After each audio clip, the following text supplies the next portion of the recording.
Takže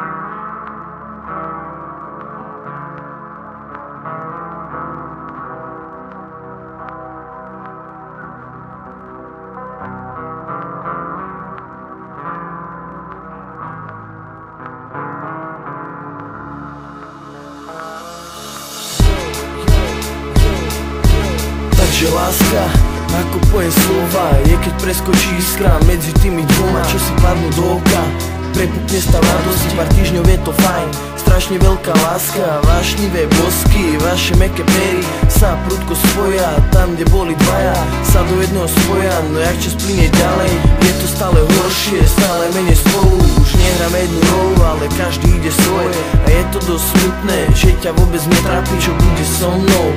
Stále sa rozchádzaš a stále znovu skúšaš, robíš si čo chceš s mojou utrapenou hlavou. Jeden deň povieš, ľúbim ťa, áno teba, ďalší deň počujem, môj milý, jebem ťa, dosť si ma zranila, moje srdce rozbila. Raz, dva, tri, láska prenese na 3, 4, 5, 6, nestratí svoju čest. 7, 8, 9, tak na minútu predveď. Raz, dva, tri, láska prenese na 3, 4, 5, 6, nestratí svoju čest. 7, 8, 9, tak na minútu predveď.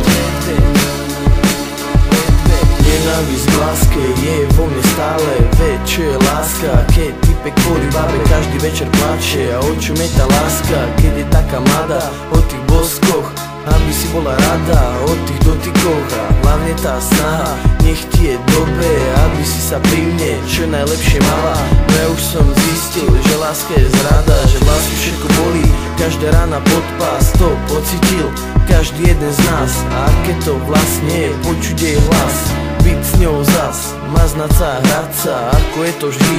Koniec zakročí, zas je to hovne, zas iba smutok, zrada a strata. Zrada a strata. Raz, dva, tri, láska prenese na 3, 4, 5,